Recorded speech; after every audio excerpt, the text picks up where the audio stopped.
Hello everyone, সবাই কেমন আছেন? আশা করি সবাই ভালো আছেন। আজকের ব্লগে থাকছে হচ্ছে যমুনা নদীতে কীভাবে ফসকা দিয়ে বল মাছ মারা হয়।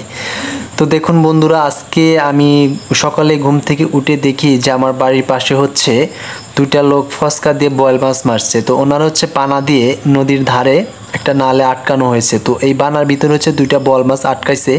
ওই দেখুন সামনেও ওনারা হচ্ছে ব্যারিকেড দিয়েছে, যেটা হচ্ছে দুই পাশের মাঝখানেই বয়েল মাছ ঢুকেছে। তো অনেক লোকজন সকালে ঘুম থেকে উঠে দেখি যে বয়েল মাছ মারা দেখছে। আমি হঠাৎ করেই নদীর ধারে চলে গিয়েছিলাম।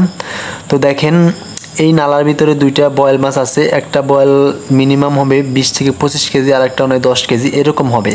তো দেখুন ওনারা নখ দিয়ে দেখাচ্ছে যে এখানে বয়েল মাছ একটু আগে নড়াচড়া করেছে। তো নড়াচড়া করার সাথে সাথে ওনারা ফসকা দিয়ে ঢেল মারে। ওই ফসকাটা হচ্ছে বলের গায়ে ঢুকে যায় এবং বয়েল মাছ দৌড়াইলে হচ্ছে ওই ফসকার পিছে পিছে ওনারাও যায়। তো এভাবে আমিও প্রতিদিন সকালে দেখতাম যে ওনারা এইভাবে প্রতিদিন একটা দুইটা করে বয়েল মাছ মারতো। তো দেখুন একটা ভাই সামনে দাঁড়া থেকে দেখছে, এবং ওই দেখুন ওই পাশে ওই যে নালা দিয়ে যমুনা নদী থেকে মাছ আসে। তো মজার ব্যাপার ছিল যে প্রতিদিন এইভাবে ওনারা মিনিমাম 20 থেকে 30,000 টাকা ইনকাম করে 2-3টা বয়েল মাছ মারে। ওই দেখুন ওই যে যমুনা নদী, ওখান দিয়ে হচ্ছে বয়েল মাছ এই নালা দিয়ে ধারের সাথে চলে আসে। তো প্রতিদিনই ওনারা মাছ মারে, আমি প্রতিদিনই ওনাদের বয়েল মাছ মারাটা দেখতাম। তো হঠাৎ করে আমি ভাবলাম যে ব্লগটা করেই ফেলি। তো আর দেরি না করেই ব্লগটা আমি তৈরি করেছি। তো আমার পিছনে অনেক লোকজন আছে, এখানে আমি দেখেছি ওনারা ওই মাছ মারা দেখতেছে। তো ওই যে ওই লোকটা হচ্ছে ওই দিকে চলে যাচ্ছে, কারণ ওই দিকে একটা মাছ নড়াচড়া করতেছে। তো উনি এখন হচ্ছে সম্ভবত নৌকার উপরে যা দাঁড়াবে, যে মাছ ওই দেখেন ওই যে মাছ নড়া দিয়েছে ওখানে। তো সম্ভবত উনি হচ্ছে নৌকার উপরে যা দাঁড়াবে, যে ওখানে ওই এক পাশে একজন, এই পাশে আর একজন। তো অনেক সকালে ভিউটা অনেক ভালো লাগলো, কারণ যে সকালে ঘুম থেকেই উঠি দেখি যে ওনারা বয়েল মাছ মারার জন্য রেডি হয়েছে।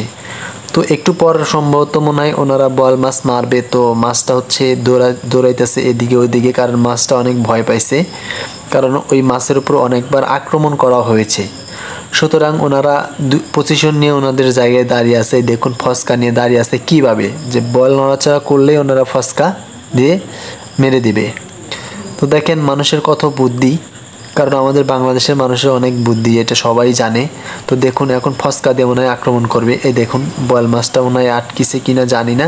তো দেখেন সম্ভবত আটকেও পারে বা নাও পারে। তো দেখেন যদি সবাই আমার ভিডিওটা ভালো লাগে, দয়া করে আমার ভিডিওটা অবশ্যই শেয়ার করবেন, লাইক দিয়ে কমেন্ট দিয়ে পাশে থাকবেন, এবং আমার ভিডিওটা শেয়ার করে দিবেন, সবার কাছে অনুরোধ। তো বন্ধুরা যদি বল মাছ মারা দেখতে চান তো 1 নম্বর চায়না আমাদের চলে আসবেন।